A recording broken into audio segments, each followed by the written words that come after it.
దేవుడు వ్రాయించినటువంటి ఈ యొక్క 66 పుస్తకాలలో అనేక మంది భక్తులను దేవుడు మన కొరకు మరి వ్రాయించి ఉంచాడు. కాబట్టి ఆ యొక్క భక్తులలో మనము కొందరిని ధ్యానించుకుంటూ, కొందరి గురించి దేవుడు రాయించినటువంటి వాటిని మనం ధ్యానించుకుంటూ ముందుకు సాగదాం ప్రియులారా. ఈరోజు సమూయేలు గ్రంథంలో మొదటి సమూయేలు గ్రంథము 25వ అధ్యాయము ప్రియులారా 2వ వచనం నుంచి మనం ఈరోజు ధ్యానించుకుందాం. ఈ మొదటి సమూయేలు గ్రంథము 25వ అధ్యాయము 2వ వచనాన్ని మనం ఆలోచన చేద్దాం ప్రియులారా. ఇక్కడ ప్రియులారా మనకి అందరికీ తెలిసినటువంటి చదువుకున్నటువంటి వాక్యపు భాగంలో నుండే మనము ధ్యానించుకుందాం ప్రియులారా. కర్మేలులోని మాయోనునందు ఆస్తి గలవాడొకడు కాపురముండును. అతడు బహుభాగ్యవంతుడు. అతనికి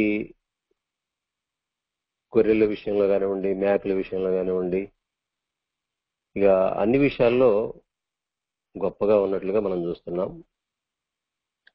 అతడు భాగ్యవంతుడు అంటే సమస్తము సమృద్ధిగా కలిగినటువంటి వ్యక్తి భాగ్యవంతుడని స్పష్టంగా రాయబడింది. కాబట్టి అతని పేరు నాబాలు, అతని భార్య పేరు అబీగయీలు. ఇక్కడ పిల్లలు మనం ఆలోచన చేస్తే భార్యాభర్తలుగా ఉన్నప్పటికీ వాళ్ళ జీవితం నుంచి దేవుడు మనకి ఏదో ఒకటి మనకి చెప్పడం కొరకు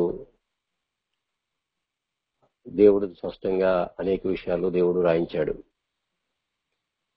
అతని పేరు నాబాలు, అతని భార్య పేరు అబీగయీలు.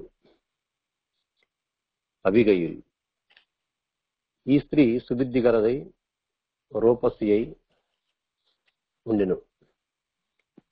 పిల్లల మనం ఆలోచన చేస్తే ఆమె యొక్క లక్షణాలు కూడా దేవుడు స్పష్టంగా గ్రంథంలో రాయించాడు. ఈ స్త్రీ సుబుద్ధి గలదై రూపసి అయి ఉండెను. అయితే చర్యలను బట్టి చూడగా నాబాలు మోటువాడును దుర్మార్గుణ్ణై ఉండెను. అతడు కాలేబు సంతతివాడు.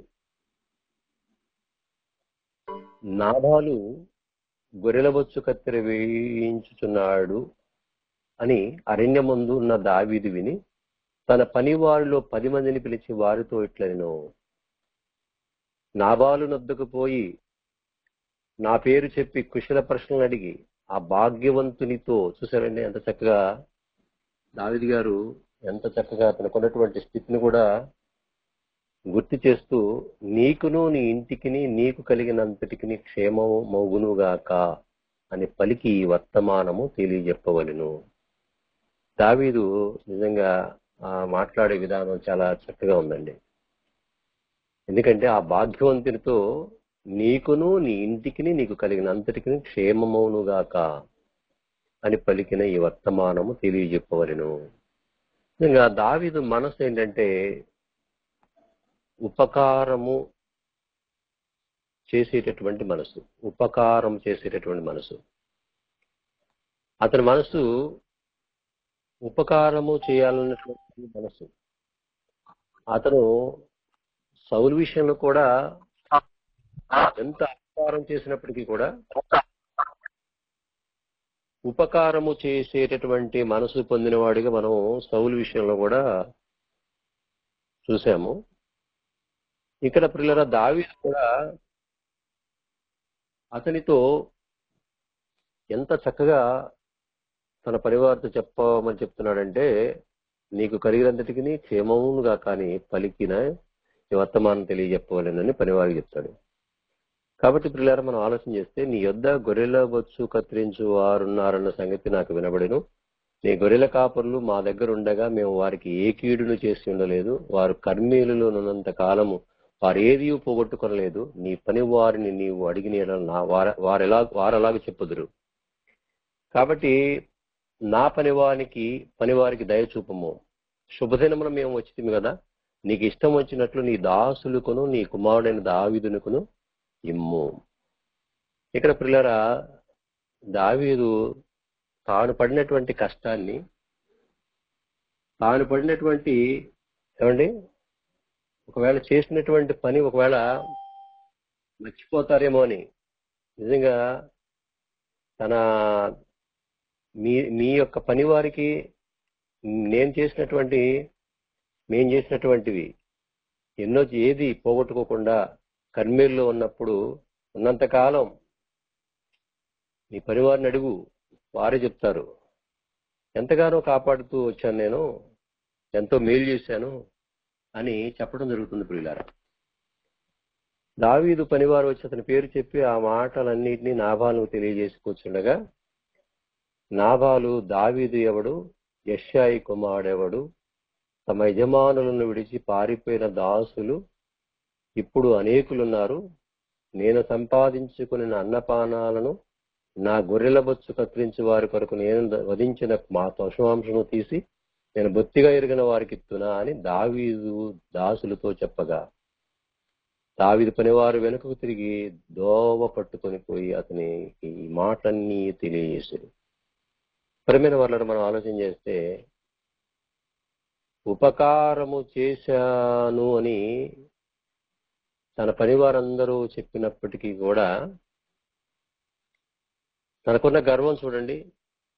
తనకున్నటువంటి ఆస్తిని బట్టి, తనకున్నటువంటి భాగ్యాన్ని బట్టి ఏమాత్రం తగ్గింపు జీవితం అనేది తన జీవితంలో ఏమాత్రం కూడా కనిపించట్లేదు. నిజంగా ప్రియులారా, అసలు ఈ నాబాలు అనేటటువంటి ఏ సంతతిలో నుంచి వచ్చాడని స్పష్టంగా రాయబడిందంటే కాలేబు సంతతి వాడు. నిజంగా ప్రియులారా, యెహోషువ, నూను కుమారుడైన యెహోషువ, కాలేబు తప్ప పాలు తేనెల దేశంలోకి ప్రవేశించలేదు. వాళ్ళిద్దరు మాత్రమే దేవుణ్ణి వెంబడించి పూర్ణ హృదయంతో, ఆ సంతతిలో నుంచి వచ్చినటువంటి వాడే ఈ నాబాలు. కానీ ఆ సంతతిలో నుంచి వచ్చినట్టు వాడు అయినప్పటికీ కూడా ఆ సంతతి లక్షణాలు ఏమాత్రము లేకపోవటం బాధాకరం ప్రేమ వల్ల. ఆ సంతతిలో నుండి వచ్చాడు అంటే ఆ సంతతిలో ఉన్నటువంటి కాలేబు సంతతిలో ఉన్నటువంటి లక్షణాలు ఏమాత్రం కనిపించినటువంటి పరిస్థితి ప్రేమైన వాళ్ళ.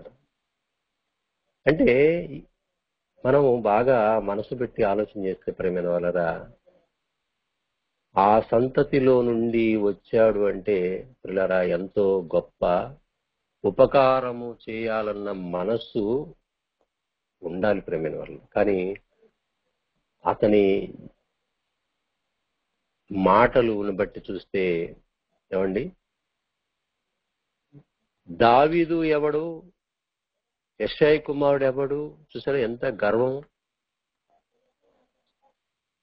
స్వభావం ప్రియులారా ఏమాత్రం కూడా స్వభావం, అందుకనే దుర్మార్గుడు దుర్మార్గుడయ్యుండి, దుర్మార్గుడు అంటాడు ప్రేమ. అంటే దుర్మార్గుడితో కూడా కాపురం చేసేటటువంటి వాళ్ళు ఉన్నారా అంటే ప్రియులారా, బైబిల్ గ్రంథంలో మనకి ఈ జంట స్పష్టంగా కనపడుతుంది ప్రేమైన వాళ్ళ. దుర్మార్గుడైనటువంటి భర్తతో కాపురం చేసేటటువంటి సత్తా, కాపురం చేసేటటువంటి ధైర్యము ప్రేమైన వాళ్ళరా ఈ యొక్క అబీగయీల్లో కనపడుతుంది ప్రేమైన వాళ్ళరా.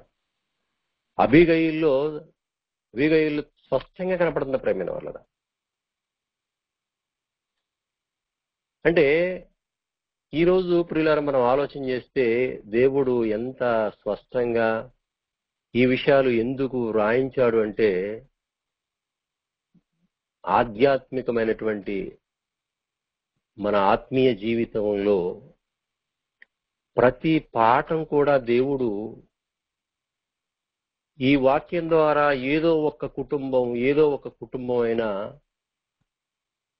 సరి కాగలరు అని దేవుని కోరిక. ప్రేమైన వాళ్ళను సరి కాగలరు, సరి అవుతారు, జీవితాన్ని కొనసాగించడం కొరకు కొందరిలోనైనా మార్పు వస్తుంది అని దేవుడు ప్రియులారా అనేక విషయాలు ఎందుకు రాయించాడని నేను ఆలోచన చేస్తున్నప్పుడు నాకు అనిపిస్తుంటది ప్రేమైన వాళ్ళ. ఎందుకంటే ఈరోజు కుటుంబ వ్యవస్థలు అన్నీ కూడా ఎలా ఉన్నాయంటే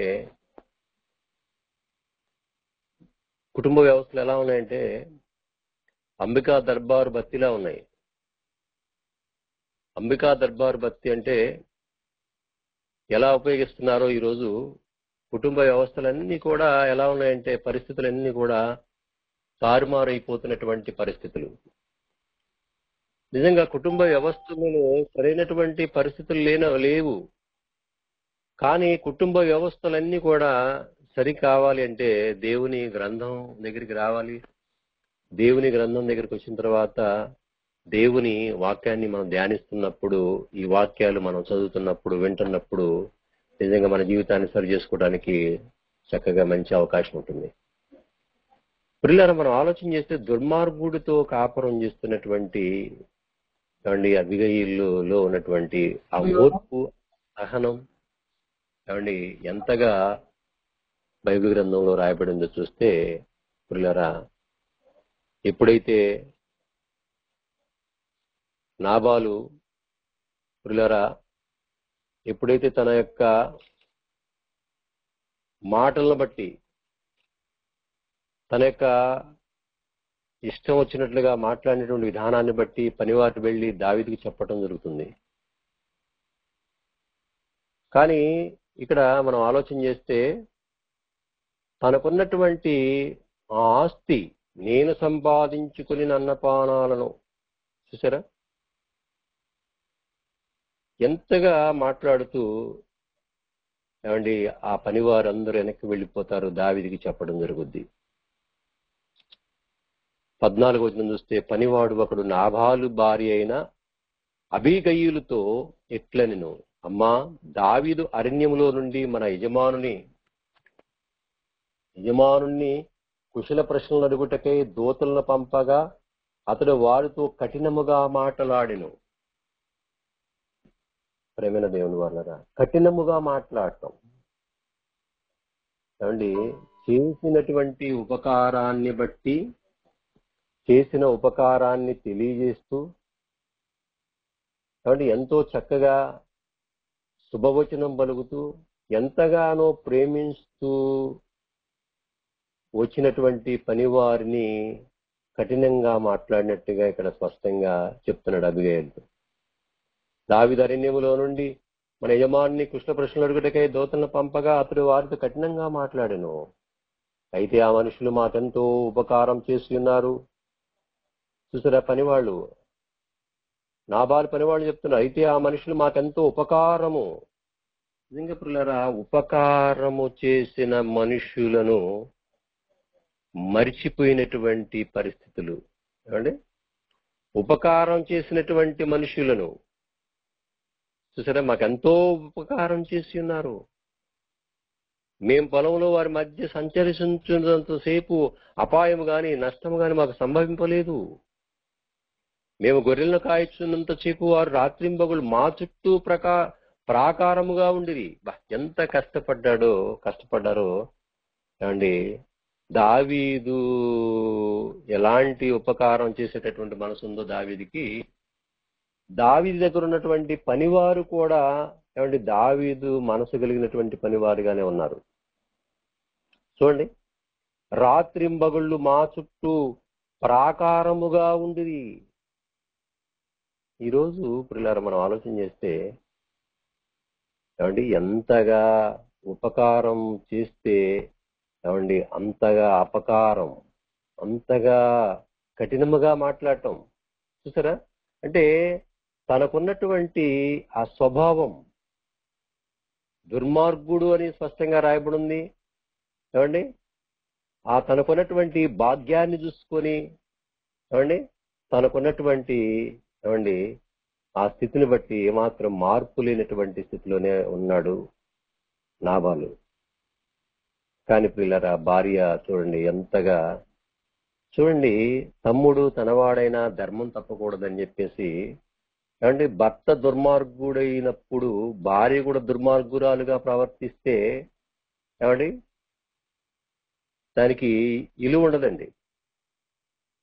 అంటే భర్త దుర్మార్గుడైనప్పుడు భార్య చూడండి, భార్య దుర్మార్గురాలుగా కనపట్లే ఈ పాత్రలో. భార్య పాత్ర ఎంత చక్కగా అబిగైల్ భార్య ఎంత చక్కగా పోషిస్తుందో చూడండి. చూడండి ఎంత చక్కగా. మేము గొర్రెలం 17వ వచనం. అయితే మా యజమానునికి అతని ఇంటి వారికి అందరికీ వారు కీడు చేయ నిశ్చయించున్నారు గనక ఇప్పుడు నీవు చేయవలసిన దాన్ని బహుజాగ్రత్తగా ఆలోచించుము. మన యజమానుడు బహు పనికి మాలిన వాడు. అంటే పనివాళ్ళు చెప్తున్నారంటండి, పనికి మాలిన వాడు. సాక్ష్యాలు ప్రేమైన వాళ్ళరా, నిజంగా మనుషుల ముందు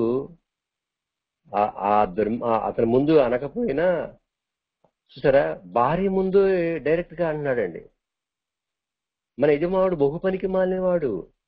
అంటే పనికొచ్చేవాడు కాదు. ఎవరిని తనతో మాట్లాడనీయడను బా ఈగో అనమాట, గర్వం. అతనుకున్నటువంటి గర్వం అనమాట. తనకున్న ఆస్తిని బట్టి, తనకున్నటువంటి హోదాని బట్టి, తనకున్నటువంటి పరిస్థితిని బట్టి ఏమండి ఎలాంటి సాక్ష్యం పొందుకుంటున్నాడు చూడండి. ఏమంటే ఒక పనివాడుతో ఏమంటే పనివాడు దృష్టిలో కూడా ఇలువ లేనటువంటి వాడిగా ఉన్నాడు. అందుకు అబిగయీలు నాబాలుతో ఏమీ చెప్పక బా చూసారా, ఏమండి దుర్మార్గుడు కాబట్టి ఇక ఆ దుర్మార్గుడికి అందుకు అబిగయీలు నాబాలుతో ఏమీ చెప్పక త్వరపడి, ఎందుకంటే తనకి ఇష్టం ఉండదు. ఒక ఉపకారం చేసినటువంటి మనిషికి ఉపకారం చేసినటువంటి మనిషికి మరలా ఉపకారం చేయాలా, ఒకవేళ చేస్తాను అంటే ఆపేస్తాడు. దుర్మార్గుడు అనమాట.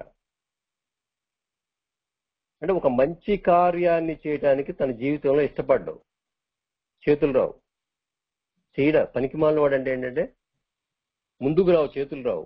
మంచి పనికి చేతులు రానివాడు పనికి మాలిన వాడు. అంటే పనికొచ్చే పనులు ఏం చేయడు, పనికి మాలిన పనులు చేస్తాడు, పనికొచ్చేవి కాదు. దీన్ని బట్టి మనం ఆలోచన చేయాలి. ఈ స్టోరీలో మనం ఆలోచన చేస్తే అందుకు అబిగయీలు నాబాలుకు ఏమీ చెప్పదు. ఎందుకు చెప్పకూడదు? అవునండి, చెప్పకూడదండి అంతే.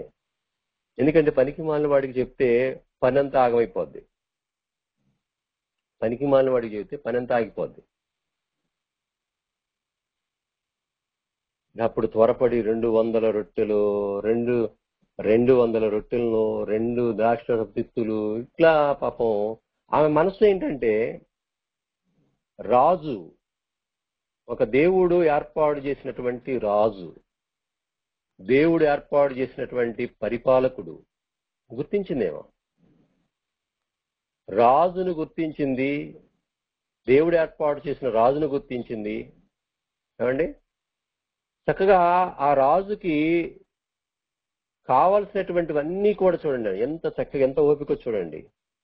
200 రొట్టెలను 2 ద్రాక్షరసపు తిత్తులు, వండిన 5 గొర్రెల మాంసమును, 5 మానికలు వేయించిన ధాన్యమును, 100 ద్రాక్ష గెలలను, 200 అంజూరు పాడలు, ఇట్లా ఏమంటే వేయించి, అంటే చూడండి ఆ భుజముల మీద వేయించి, మీరు నాకంటే ముందుగా పోడి నేను మీ వెనుక నుండి వచ్చేదని తన పనివారితో ఆజ్ఞ ఇచ్చి. ప్రేమైన దేవుని వాళ్ళరా, ఈ విషయాలు దేవుడు ఎందుకు వ్రాయించాడు తన గ్రంథంలో అని ఒకసారి మనం ఆలోచన చేస్తే, ఒక రాజుకు ఇవ్వవలసినటువంటి విధేయత, ఒక రాజును శాంతిపరచవలసినటువంటి పరిస్థితి నిజంగా ఎంతగా ప్రయాసపడుతూ ఏమండి ప్రయాణం చేస్తుందో మనం ఈ గ్రంథంలో చూస్తే ప్రియులారా. చూడండి, గార్ధావం మీద ఎక్కి పర్వతపు లోయలోనికి వచ్చుచుండగా దావీదును అతని జనులను ఆమెకు ఎదురుపడిరి, ఆమె వారిని కలుసుకొనెను. అంతకు మునుపు దావీదు నాబాలునకు కలిగిన దాని అంతట్లో ఏది పోకుండా ఈ అరణ్యంలో అతని ఆస్తి అంతయు నేను వ్యర్థముగా కాల్చి వచ్చి తిని. చూడండి,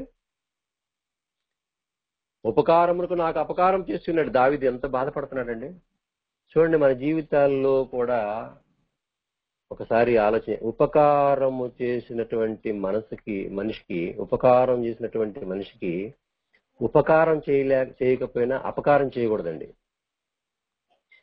ఉపకారము చేసినటువంటి మనిషికి ఏమండి ఉపకారం చేయకపోయినా అపకారం చేయకూడదండి. అపకారం చేయకూడదు. బాధపడుతున్నాడండి దావీదు. ఏంటి అపకారం చేసి ఉన్నాడు ఏంటి అని అనుకుని అతనికున్న వారిలో ఏమంటే అంటే మనుషులుగా మనస్తత్వాలుగా నిజంగా ఆనాడు దావీదు కూడా నేను ఇంత మేలు చేస్తే ఎంత ఏంటి ఇలా మనం కూడా బాధపడుతుంటామండి. కొందరు విషయాలు బాధపడుతుంటున్నామండి. ఉపకారం చేసినటువంటి మనుషుల్ని మర్చిపోతున్నప్పుడు మనకు కూడా బాధ వేస్తుంటదండి.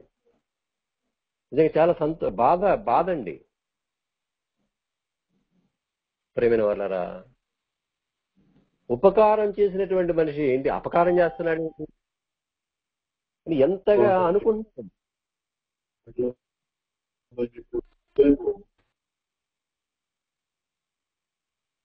చూడండి అని అనుకుని అతని కొన్న వారిలో ఒక మగ పిల్లవాడిని నేను తెల్లవారినప్పుడు నేను అందనీయను.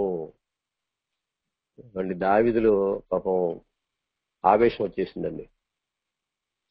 ఉపకారం చేసి అపకారం చేయాలనేటువంటి మనసు వచ్చినప్పుడు ఇతనికి కూడా పాపం వచ్చేసింది. లేదా దేవుడు మరీ గొప్ప అపాయం దావీదు శత్రువులు కలుగజేయునుగా కానీ ప్రమాణం చేసి ఉండను. అబిగయీలు దావీదుని కనుగొని గార్ధాపం మీద నుండి త్వరగా దిగి దావీదునికి సాష్టాంగ నమస్కారం చేసి అతని పాదములు పట్టుకొని ఇట్లనను, నా ఏలినవాడా ఈ దోషము నాదని ఎంచుము. ఏంటండి వాట్ ఏ వండర్ఫుల్. అసలు బాబా ఏం భార్య అండి, మామూలు విషయం కాదండి. మామూలుగా విషయం కాదండి. భార్య ఏమండి అసలు అతనితో కాపురం చేయటమే గ్రేటు. అసలు ఎంత ఓర్పు అండి, నిజంగా ఎంత ఓర్పు, ఎంత సహనం. బా చూడండి ఎంతగా నీ దాసురాలనైనా నన్ను మాట్లాడినిమ్ము, నీ దాసురాలను నేను చెప్పు మాటలు ఆలకించుము, నా ఏలినవాడా. రాజు కదండి, పరిపాలకుడు కదా. దుష్టుడని నాభాలకు లాభాలను లక్ష్య పెట్టొద్దు. అతని పేరు అతని గుణమును సూచించుతున్నది. అతని పేరు నావాలు, మోటుతనము అతని గుణము. నా ఏలినవాడు పంపించిన పనివారు నాకు కనబడలేదు అంటే చూసారండి ఎంత స్పష్టంగా చెప్తుందండి, సాక్ష్యం చెప్తుందండి భార్య గురించి. అతని పేరు అతని గుణములను సూచించుతున్నది.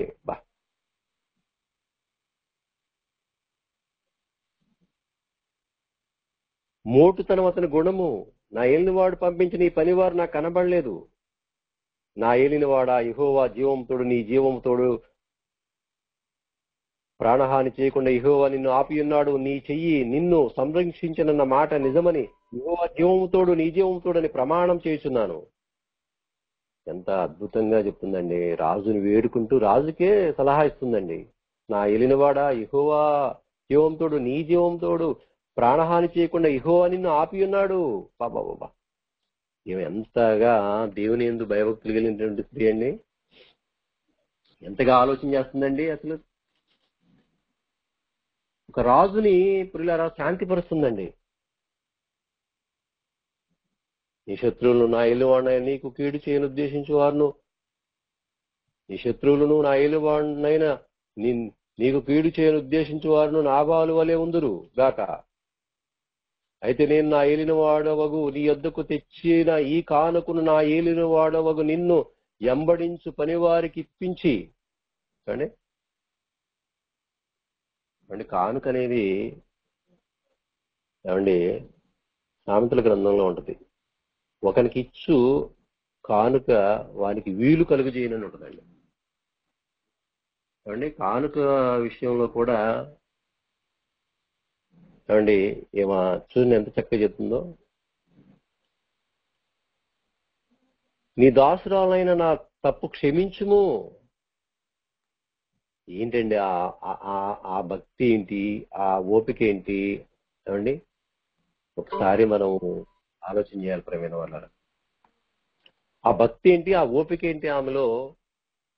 ఎంతగా చూడండి, నా ఏలిన వాడవగు నీవు యెహోవా యుద్ధములు చేయుచున్నావు గనక నా ఏలిన వాడవగు నీకు ఆయన శాశ్వతమైన సంతతినిచ్చును. దీవిస్తుందండి.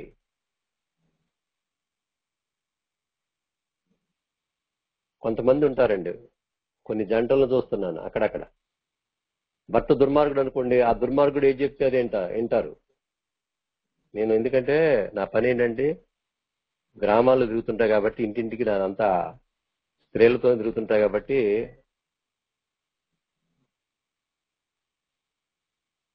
భర్త ఏదంటే అదే.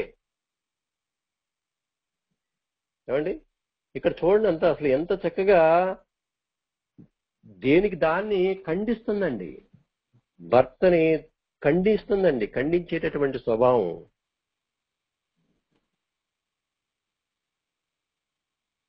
నిన్ను హింసించుటకైనా నీ ప్రాణం తీయుటకైనా ఎవడైనా ఉద్దేశించిన నా ఏలిన వాడకు నీ ప్రాణము నీ దేవుడిని యెహోవా యుద్ధన్న జీవపు మూటల కట్టబడును.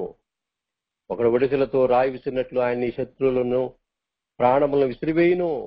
అంటే దావీదు యొక్క పక్షాన దేవుడు ఎంత గొప్పగా పవర్గా ఉన్నాడో చెప్తుందండి.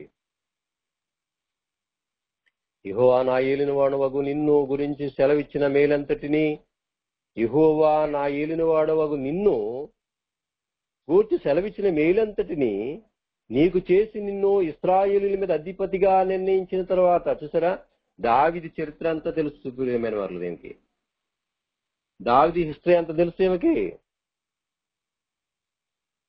యెహోవా నా ఏలిన వాడవగు నిన్ను గూర్చి సెలవిచ్చిన మేలంతటిని నీకు చేసి నిన్ను ఇశ్రాయేలీయుల మీద అధిపతిగా నిర్ణయించిన తర్వాత నా ఏలిన వాడవగు నీవు రక్తమును నిష్కారణముగా సిందించినందుకే గాని, నా ఏలిన వాడవగు నీవు పగ తెచ్చుకునేందుకే గాని మనోవిచారమైనను దుఃఖమైనను నా ఏలిన వాడవగు నీకు ఎంత మాత్రం కలగపోవును గాక. చూడండి ఎంత శాంతిపరుస్తుందో చూడండి ప్రేమైన వాళ్ళరా, ఎంత విజ్ఞాపం చేస్తుందో చూడండి. అంటే దావీదు యొక్క గొప్పతనాన్ని, దావీదు నమ్మినటువంటి దేవుడిని గురించి ఆమె బాగా తెలుసుకున్నటువంటి, అనుసరిస్తున్నటువంటి అబిగయీలు. అందుకు దావీదు నాకు ఎదురుపడుటకే నిన్ను పంపిన ఇశ్రాయేలీయుల దేవుడని యెహోవాకు స్తోత్రము కలుగును గాక. చూడండి, అసలు ఆమె మాటలకి, ఆమె ఉపదేశానికి దావీదు ఎంత చక్కగా మనస్సాక్షి పనిచేస్తుందండి. దావీదుకి మనస్సాక్షి పనిచేస్తుంది. స్తోత్రం కలుగును గాక, నేను పగ తీర్చుకొనకుండా ఈ దినమున ప్రాణం తీయకుండా నన్ను ఆపినందుకై నీవు ఆశీర్వాదం నందును గాక.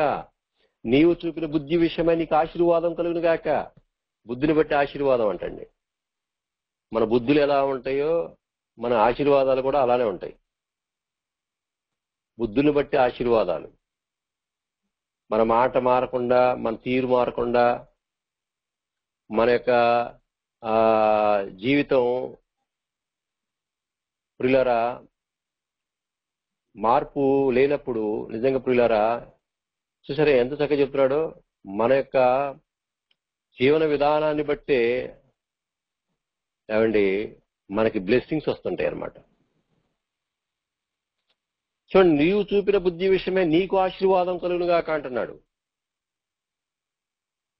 నీవు త్వరపడి నిన్ను ఎదుర్కొనబోయిన ఎడలా, నీవు త్వరపడి నన్ను ఎదుర్కొనకపోయిన ఎడలా నీకు హాని చేయకుండా నన్ను ఆటంకపరిచిన ఇశ్రాయేలు దేవుడు నీకు ఆ జీవం తోడు తెల్లవారులోగా నాబాలు కురుగు మగవాడొకడు విడవబడనన్న మాట నిశ్చయమని చెప్పి తన ఎద్దుకు ఆమె తెచ్చిన వాటిని ఆమె చేత తీసుకొని నీ మాటలు నేను ఆలకించి నీ మనవి అంగీకరించి తిని సమాధానంగా ఇంటికి పొమ్మని ఆమెతో చెప్పిను. ప్రియమైన వాళ్ళ ఎంత అండి సమాధానం పొందుకొని చూడండి. అందుకనే సమాధానపరచువారు ధన్యులు, వారు దేవుని కుమారులు అనబడుదురు. ఎంతగా సమాధానపరిచిందండి. అందుకనే ఈ లోకానికి యేసుక్రీస్తు వారు కూడా ఎందుకు వచ్చాడంటే దేవునితో మనల్ని సమాధానపరచడం కొరకు వచ్చాడు. దేవునితో మనల్ని సమాధానపరచాలి. దేవునితో మనం సమాధాన పడటం అంటే ఎప్పుడైతే యేసుక్రీస్తు వారిని మనం విశ్వసించి రక్షణ పొందామో, రక్షణ పొందినటువంటి మన జీవితం ఎప్పుడైతే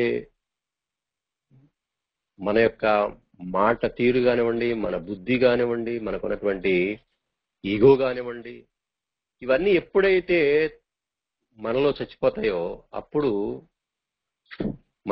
మనం సమాధానం కలిగినటువంటి వాళ్ళుగా ఉంటాం. మనకు సమాధానం వచ్చింది. కాబట్టి ప్రియులారా, మనం ఆలోచన చేస్తే,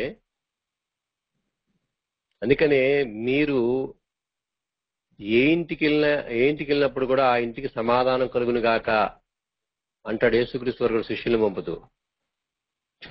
అంటే ఆ ఇంటికి వారు మళ్ళా సమాధానం, ఆ ఇంటి నుంచి సమాధానం వస్తేనే. ఎందుకంటే ఇప్పుడు నాబాలు దగ్గరికి దావీదు పనివారు వస్తే సమాధానం సరిగా లేదు. ఆ సమాధానం సరిగా లేకపోవడం వల్లే రాజు దావీదు కోపగించటం, ఏమండి, ఆయన తన పరివారంతో బయలుదేరటం, ఏమండి, వీళ్ళిద్దరి మధ్యలో అబిగయీలు రాజుని దగ్గరికి వెళ్ళి సమాధానపరిచి సమాధానం పొందుకున్నారు. అందుకని మనం ఎప్పుడైనా సమాధానపరచడానికి ప్రయత్నించాలి, సమాధానం పొందుకోవాలి. తన ఎద్దుకు ఆమె తెచ్చిన వాటిని ఆమె తీసుకొని, నీ మాటలు నేను ఆలకించి నీ మనవి అంగీకరించుకుని సమాధానం నీ ఇంటికి పొమ్మని ఆమెతో చెప్పినావు. అబిగయీలు తిరిగి నాబాలునద్దకు రాగా రాజులు విందు చేస్తున్నట్లు అతడు ఇంటిలో విందు చేసి త్రాగుచు బహు సంతోషించు మత్తుగా ఉండిన గనుక తెల్లవారు వరకు ఆమె అతనితో కొద్ది గొప్పవారేమి చెప్పక ఊరకుండిను. అయితే ఆమె అతనితో కొద్ది గొప్ప మరేమీ చెప్పక మౌనంగా ఉందంటండి. ఎందుకు మౌనంగా ఉందంటే అతని పరిస్థితి బాగాలేదు. పరిస్థితులు బాగాలేనప్పుడు మౌనంగా ఉండటం మంచిది. నిజంగా అబిగయీల్లో నచ్చినటువంటి క్యారెక్టర్ ఏంటంటే, తన భర్త దుర్మార్గుడికి సహకరించకుండా దుర్మార్గుడు మార్పు కోసం చూడటం కానివ్వండి, దుర్మార్గుడైనప్పటికీ కూడా తాను రాజుకు అందవలసినటువంటి కానుకలన్నిటిని కూడా తన రాజు దగ్గరికి తీసుకెళ్ళటం కానివ్వండి, తన పరిచర్యను బట్టి నిజంగా రాజుకి ఇవ్వవలసినటువంటి విలువను, రాజుకి ఇవ్వవలసినటువంటి గౌరవాన్ని, రాజుకు చెందవలసినటువంటి ప్రతి దాన్ని కూడా ఆమె ఎంతగానో అభివర్ణిస్తూ సమాధానం పొందుకున్నట్లుగా చూస్తున్నాం. ఏ మాత్రం కూడా భర్త చేస్తున్నటువంటి ఆ దుర్మార్గపు పనికిమాలిన పనుల్లో ఆమె ఏమాత్రం కూడా సహకరించినట్టుగా కనిపించట్లేదు. చూసారా? అసలు ఇక్కడ హైలైట్ ఏంటంటే 18వ వచనంలో 25:18లో, అందుకు అబిగయీలు నాబాలుతో ఏమీ చెప్పక త్వరపడి 200 రొట్టెలను చూసారా, చెప్తే చేయనివ్వడు. అవన్నీ అవసరమా? ఏమండి, అంత అవసరమా, ఇంత అవసరమా? ఎందుకంటే లెక్కలేస్తాడు. అంత అవసరమా, ఇంత అవసరమా, అన్నిస్తే ఎట్లా, ఇన్నిస్తే ఎట్లా? అసలు ఇవ్వడానికి ఇష్టపడేటటువంటి మనసు కాదు. ఏంటంటే పనికిమాలిన వాడు ఏంటంటే ఏం చేస్తాడంటే అతను ఇవన్నీ స్టోరీ చెప్తే అసలు ఏమాత్రం కూడా ఇవన్నీ పని జరగనివ్వడు. కాబట్టి పని జరగాలి అంటే, రాజును శాంతిపరచాలి అంటే, రాజు దగ్గరికి వెళ్ళి సమాధానం పొందుకోవాలంటే ఆ కాలంలో నిజంగా ఆమె చేస్తున్నటువంటి రాజుకు ఏదైతే అవసరమో, ఎందుకంటే ఇక్కడ మనకి ఇవన్నీ ఎందుకు అవసరం అంటే రాజుకు అవసరం ఉండే అవన్నీ. ఇప్పుడు ఎందుకంటే ఇక్కడ మనం ఆలోచన చేస్తే నీ పని చూడండి, ఇక్కడ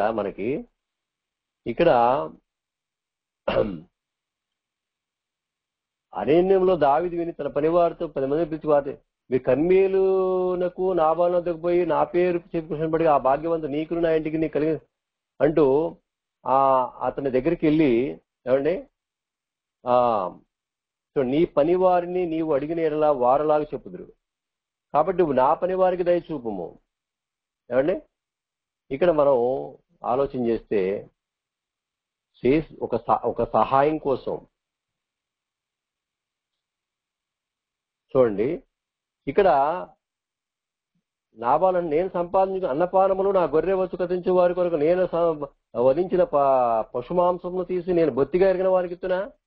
అండి, అవసరం దావీదుకి అవసరమైనటువంటి వాటన్నిటిని కూడా అబిగయలు చక్కగా తీసుకెళ్ళడం జరిగింది. ప్రేమైన వాళ్ళరా, ఏమండి, ఇవ్వటానికి ఇష్టం లేదనమాట. నాబాలుకి ఇవ్వటానికి ఏమాత్రం ఇష్టం లేదు. కానీ అబిగయలు రాజుకు అవసరమైనటువంటి వాటన్నిటిని కూడా ఎంతగా చక్కగా చూడండి. అసలు 5 గొర్రెల మాంసము, 5 మానికలు వేయించిన ధాన్యము, 100 ద్రాక్షగెలలు, 200 అంజూరపు అడలు గార్ధభముల మీద వేయించి. నిజంగా ప్రియులారా, మనం ఆలోచన చేస్తే ఇవన్నీ ఏంటంటే ఇప్పటికీ కూడా తూర్పు గోదావరి, అటు రాజమండ్రి, ఏమండి, ఆడపిల్లకు పంపించే విషయంలో కొన్ని వేల వేల వేల వేలు వేలు పంపిస్తారండి. అన్ని రకాల వస్తువులు పంపిస్తారు. ఎందుకంటే పెండ్లి కుమారుడింటి వారిని సంతోషపరచడానికి బోల్డ్ తీసుకెళ్తారండి. కొన్ని వేల రకాల తీసుకెళ్తారండి. తిరుబండారీలు ఏంటి, చాలా అండి. ఇక్కడ కూడా పిల్లరా, రాజులు శాంతిపరచడం కొరకు అవి ఎంతగానో ప్రయాసపడినట్టుగా చూస్తున్నాం. కాబట్టి మనం ఆలోచన చేస్తే పరిస్థితి ఏమైపోయింది చూస్తే, మనం నాబాలు పరిస్థితి, ఉదయం నాబాలులకు మత్తు దిగినప్పుడు అతని భార్య అతనితో ఆ సంగతులు తెలియజెప్పగా భయం చేత అతని గుండె పగిలిన అతడు రాతి వలె బిగుసుకొని పోయిను. 10 దినములైన తర్వాత యెహోవా నాబాలుకు మొత్తగా అతడు చనిపోయిను. నాబాలు చనిపోయినని దావీదు విని, యెహోవా నాబాలు చేసిన కీడును అతని తల మీదకి రప్పించిన గనక తన దాసుడైన నేను కీడు చేయకుండా నన్ను కాపాడి నాబాలు వలన నేను పొందిన అవమానమును తీర్చి యెహోవా స్తోత్రం కలుగును గాక అన్నాను. ఇక్కడ మనం ఆలోచన చేస్తే నాబాలు చనిపోయినని దావీదు విని యెహోవా నాబాలు చేసిన కీడును అతని తల మీదకి రప్పించిన కనుక, అంటే అతని కీడే అతని మీదకి వచ్చింది అని స్పష్టంగా ఉంది. తర్వాత దావీదు అబిగయీలును పెళ్లి చేసుకునే వాళ్ళని ఆమెతో మాట్లాడి తగిన వారిని పంపిను. దావీదు సేవకులు కర్మేలును అబిగయీలు వద్దకు వచ్చి దావీదుని మిమ్మల్ని పిలిచి నిన్ను పెళ్లి చేసుకున్నట్టుకై తోడుకుని రండని పంపిననగా ఆమె లేచి సాగిలపడి, నా వెళ్ళిన వారి చిత్తము, నా వెళ్ళిన వారి సేవకుల కాళ్ళు కడుగుటకు నా వెళ్ళిన వారి దాసురాలకు నేను సిద్ధముగా ఉన్నానని చెప్పి. నిజంగా ఈ సాదృశ్యాన్ని మనం బాగా మనసులో పెట్టుకుంటే పిల్లరా, ఎఫెసీ పత్రికలో ఒక అద్భుతమైనటువంటి మాట మనం కోట్ చేసుకోవచ్చు. ఎఫెసీలకు రాసినటువంటి పత్రికలో, ఎందుకంటే 2వ అధ్యాయంలో చూస్తే పిల్లరా, మన అపరాధముల చేత పాపముల చేత మనం చచ్చిన వారై ఉండగా ఆయన మనల్ని క్రీస్తు కూడా బ్రతికించును. మీరు వాటిని చేయొచ్చు వాయుమండల సంబంధమైన అధిపతిని అనగా విధేయులైన వారిని ఇప్పుడు ప్రేరేపించే శక్తికి అధిపతిని అనుసరించి ఈ ప్రపంచ ధర్మం చొప్పున ములుపు నడుచుకుంటుంది. వారితో కలిసి మనమందరం శరీరం యొక్క మనసు యొక్క కోరికలు నెరవేర్చుకొనుచు మన శరీరాశలను అనుసరించి మునుపు ప్రవర్తించుతూ కడము వారి వలె నే స్వభావ సిద్ధముగా దైవోగ్రతకు పాత్రులమయ్యుంటిమి. చూసారండి, ఒక దావీదు మనసు చూడండి, అబిగయీలు మనసు చూడండి, ఏమండి, ఎంతగా ప్రేమించిందండి. దుర్మార్గుడైనప్పటికీ కూడా తన జీవిత కాలంలో కాపురం చేస్తూ తన బుద్ధిని మాత్రం మార్చుకోకుండా తన స్వభావాన్ని చక్కగా సుబుద్ధి కలిగి తన యొక్క ఆ అందానికి తగినట్టుగా తన యొక్క బుద్ధిని మార్చుకోకుండా, ఏమండి, తన యొక్క రాజు దృష్టి పొందటం కానివ్వండి, రాజుని తో సమాధానపరచటం కానీ, రాజు సమాధానంగా పొమ్మని చెప్పడం కానివ్వండి, ఎంతగా గొప్ప ఏమండి ఆశీర్వాదాన్ని పొందుకున్నట్టుగా చూస్తున్నామండి. ఇక్కడ కూడా ఈ లోకంలో ఉన్నటువంటి ఈ లోకంలో ఉన్నటువంటి ఎఫెసీ పత్రికలు కూడా చెప్పేది అదే. చూడండి, మనం అందరం కూడా దైవోగ్రతకు పాత్రులమై ఉన్నటువంటి మనస్సు అంటే అలాంటి స్వభావాలు కలిగినటువంటి మన అందరినీ కూడా ఏమండి ఆయనను దేవుడు కరుణా సంపన్నుడయుండి మనము మన అపరాధముల చేత చచ్చిన వారమై ఉండినప్పుడు సైతము మన ఎడలు చూపిన తన మహా ప్రేమ చేత మనల్ని క్రీస్తు కూడా బ్రతికించను.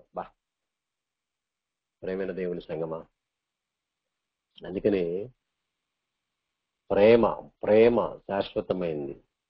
నిజంగా ప్రియులారా, అసలు ఇలాంటి ఈ ప్రపంచ ధర్మం చొప్పున ఉన్నటువంటి మన అందరినీ కూడా దేవుడు ఎంతగా ప్రేమించాడో ఏమండి, చచ్చిపోయామండి అంటే పేరుకు బ్రతికే ఉన్నాం, అయినా చచ్చిపోయినటువంటి స్థితిలో ఉన్నటువంటి మనల్ని కూడా కరుణా సంపన్నుడయ్యండి. కాబట్టి ప్రియమైన వాళ్ళరా, భర్త నాబాలు స్వభావము ఎలా ఉన్నప్పటికీ కూడా అబిగయీలు యొక్క తన స్వభావం కానివ్వండి, తన బుద్ధి కానివ్వండి, తన ఆలోచనలు కానివ్వండి, తన మాట కానివ్వండి, ఏమండి తన ఎంత గొప్ప స్థితిలో ఉన్నా కూడా తన స్థితిని మర్చిపోకుండా గొప్ప ఆశీర్వాదాన్ని ఏమండి పొందుకున్నట్లుగా మనం స్పష్టంగా చూస్తున్నాం. ఈ రోజు కూడా మనం కూడా ప్రియులరా ఎంతో గొప్ప ఆశీర్వాదాన్ని మనం పొందుకున్నామండి, ఎంతో గొప్ప ఆశీర్వాదాన్ని పొందుకున్నాం. కాబట్టి గొప్ప ఆశీర్వాదాన్ని పొందుకోవడం అంటే ఇదిగో ఆ అబిగయీలుకున్నటువంటి లక్షణాలు కానివ్వండి, ఆ దావీదుకున్నటువంటి లక్షణాలు కానివ్వండి. అందుకని దావీదు నా ఇష్టానుసారుడైన మనుషుడు, అతడు నా ఉద్దేశములన్నీ నెరవేర్చేవాడు. కాబట్టి ఈరోజు భూమి మీద మన ఆత్మీయ జీవితంలో ఏ స్థితిలో ఉన్నా, ఏ పరిస్థితుల్లో ఉన్నా, ఎంత సంపన్నమైనటువంటి స్థితిలో ఉన్నా కూడా మన బుద్ధి కానివ్వండి, మన స్వభావం కానివ్వండి, మనం చేసేటటువంటి ఉపకార విషయం కానివ్వండి, ప్రతిదీ కూడా మన జీవితంలో దేవునికి ఇష్టానుసారమైనటువంటి ఏమండి తన భక్తుల గురించి ఒక అబిగయీల గురించి ఏ విధంగా దేవుడు రాయించాడో ఆ అబిగయీలను బట్టి మనం ఒకసారి నేర్చుకోవాల్సింది ఏంటంటే, మనం కూడా మనకి దేవుని యొక్క కుమారుడిని క్రీస్తు యొక్క లక్షణాలు మనం కూడా సంపాదించుకొని అనేకులకు ఆదర్శంగా, దేవునికి మహిమకరంగా మనమంతా కూడా మన సాక్ష్యం కూడా మన విషయంలో మనము అందరం కూడా ఒక గొప్ప నీతిని మనం అబిగయీలను బట్టి మనం నేర్చుకున్నాం. కాబట్టి మనం ఇంకా గొప్పగా ఉండాలని కోరుకుంటూ, అన్ని విషయాల్లో మనం దేవుని విషయంలో గొప్పగా ఉండాలని కోరుకుంటూ ప్రార్థన చేసుకుందాం.